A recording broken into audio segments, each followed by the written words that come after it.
surface of the water, and we tested that crust, and it was aluminum and barium, that after a year and a half's accumulation had 375,000 parts per billion of aluminum in it. It's literally toxic.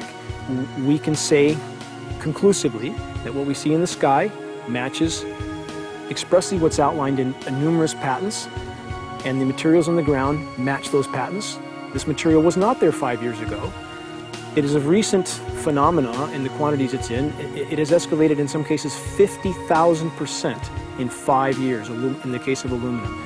From our original baseline reading of 7 parts per billion, which was already high, it has escalated up to 50,000% in 5 years. And we've seen profound changes in that time. Dr. Leonard Time, PhD in chemistry, I cross-checked with him, and he says the oxides of aluminum, barium, and strontium will drive your pH into the coastal, from an acid soil like this up into the neutral. There's no question about it. And that's exactly... That's exactly what you see happening. Wow. I have a doctorate in inorganic chemistry from Oregon State University, in which I was working with different metals and oxidation states, and then did a postdoctorate work at Brandeis, where I was working stabilizing off oxidation states of different metals. The goal is to sort of figure out how everything fits in the dynamic equilibrium of life. I was working with Francis up in Mount Shasta, and he showed me some rainwater analyses that had to do with levels of aluminum, strontium, and barium in the atmosphere. So I feel the major toxin in these chemtrails is the aluminum.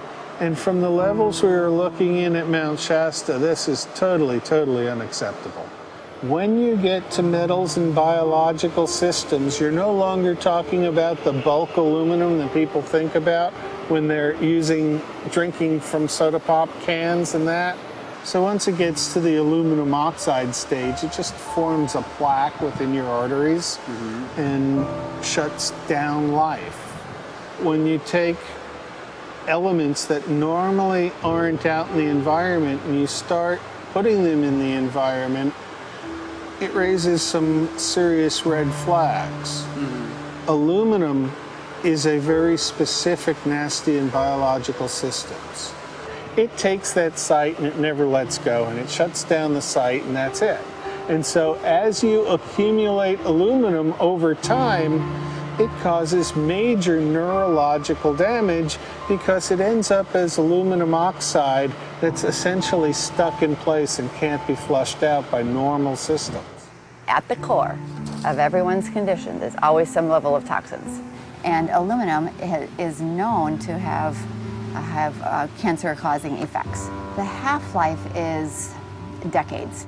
I think that we should be working on taking more of these toxins out of our environment instead of adding more toxins in. It's very concerning that if we add more toxins to our environment, that will be increasing the rates and risks of cancers. Even one patient is not worth it. So sad that they would consider putting aluminum in our environment to affect something when they could be causing so much more damage. Wherever the material is coming from, it is there. The amount of metal falling on us cannot be disputed. Absolutely, this is not speculation. The amount of metal in the last 4 years, as I said, have increased to a degree of thousands of times, and California Air Quality Resources Board has studied the aerosols from China. These metals are not amongst them.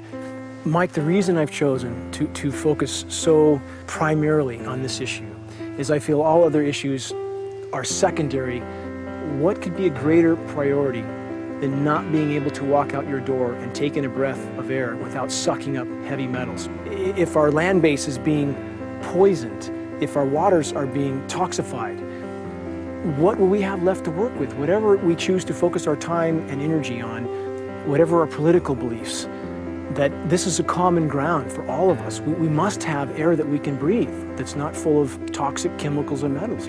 We must have water that's not completely laden with whatever is being emitted from these aircraft. And if people stopped to consider that the atmosphere is as thin as a layer of paint on a basketball, It is an extremely thin layer that allows life to exist on this planet. To simply treat it as a physics lab and experiment with it until it is broken beyond repair is folly of unbelievable proportion. And if people understood that this sort of experimentation not only is going on, but has been going on for a very, very long time. Going back 50 years, there's been countless climate manipulation, weather modification programs that the vast majority of the public is completely unaware of. And if they think that this is not true, that certainly that somehow they would have known if it was occurring, I would ask them to look at things like Agent Orange and the things that governments do because they can, because there's no one to stop them, because they have these huge military machines that want to control everything. And in fact, the government's own document, perhaps you may have seen, it's available to any online, is called Owning the Weather, an expressed goal of our government, and not just our government. He told the Associated Press that the American government has created weather tampering techniques so that the New World Order will be able to starve millions of Americans and to control the rest. There is weather control techniques. Number one, the entire patents on the equipment. Number two, Senator Claiborne Pell's complete statement and story of his own that not only does it exist, but that we even utilize it as far back as the Vietnam War. Well, Murph, we're going to do what we can. Let's see what we can do. You got the scientists behind you. The scientists are with you, so at least this scientist is with you. I may not have $1 million budget, but I've got enough to show that something's dreadfully wrong. You got it. All right. So Arizona will be this Monday, the 21st. Senator Johnson up in Show Low. So we're going to be in the car a whole long time.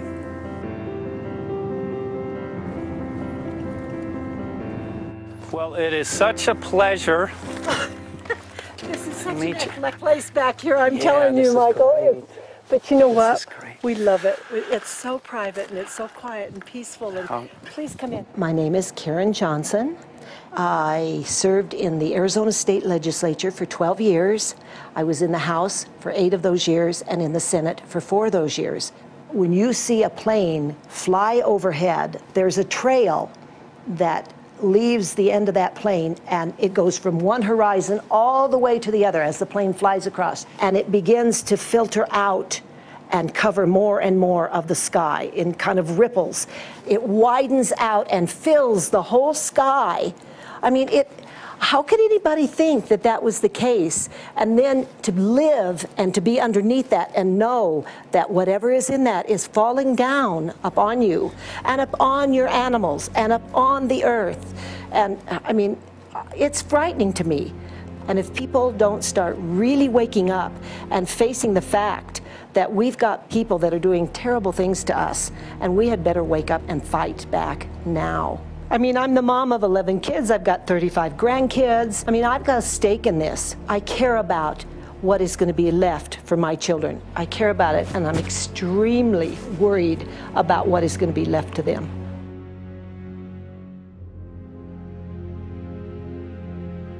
Aluminum is toxic, and we know that it's accumulative.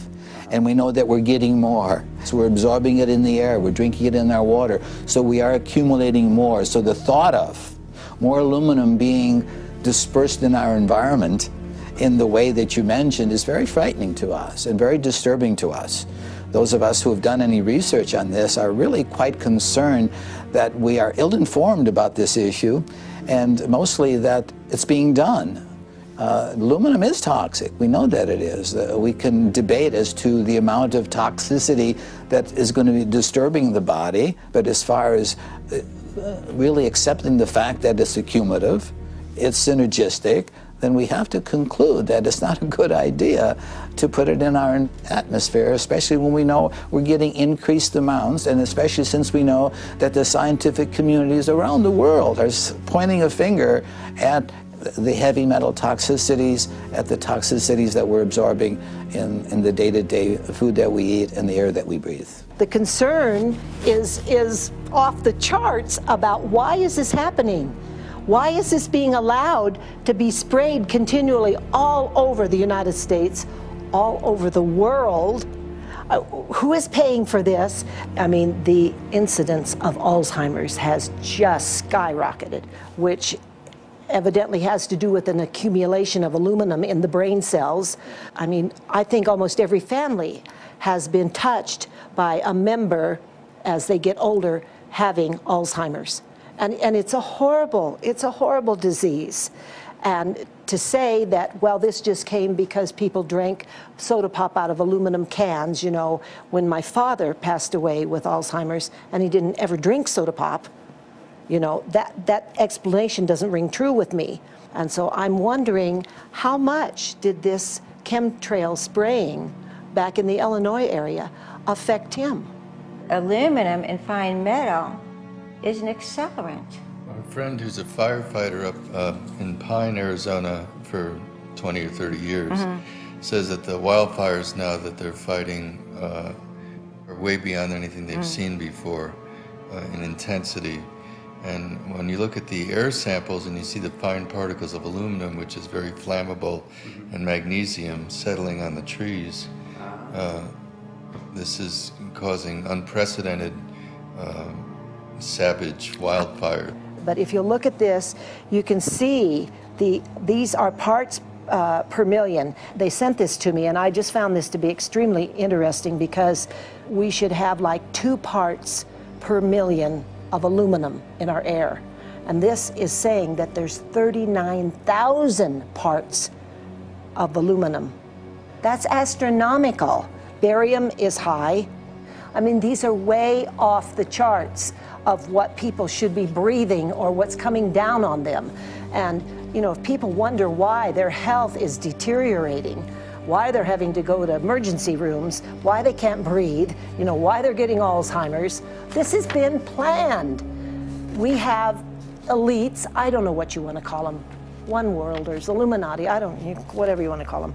But with these people that don't care about the average person.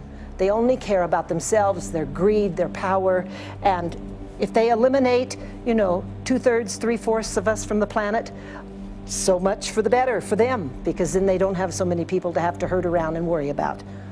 So this is a lot what this is about, and this is very, very alarming and scary.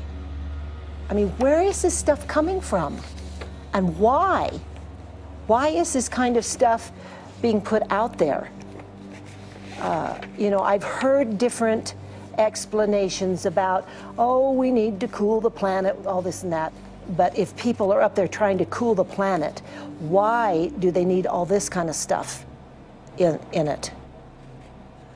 The explanations just never have really rang very true. And as I'm setting up the equipment, she looked at me, she said, all these trees here are dying. And I said, what? She says, all these trees in here are dying. So I thought, well, I'm going to test for aluminum, because that's one of the key things in the programs that we're talking about, and titanium. And I took some of this bark sample and tested it, and it came back positive with aluminum and titanium. Then I started traveling around California, noticing the same thing. In Lake Tahoe, there was a lot of the same type of bark, all through Sacramento area and Davis. Just about everywhere I went, I was noticing this silver white bark. What I think is happening is these chemicals are getting down and destroying the roots. And then as they come up, they're going out into the bark. Those 2 right there are the ones that are just, it just hurts so bad to see these 2, because look how old and big they are. We probably lost 40 trees right here on our 10 acres. Every week, every other weekend, we'd see another tree that was beginning to die. And I mean, it's just so sad, we just cry. And to think that that might have something to do with it, along with their other explanations, would really, really frost me. Every time you lose a tree, you know, it's not good, it's just sad.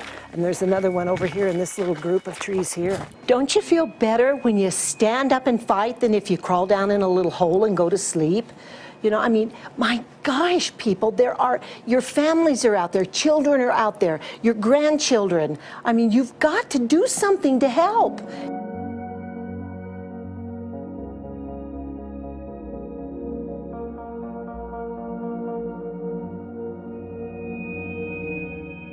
My greatest hope is to get people to question And hey, if they don't wake up while we're there, I'm hoping to plant some seeds. We're going to the most beautiful place on the planet, Hawaii, to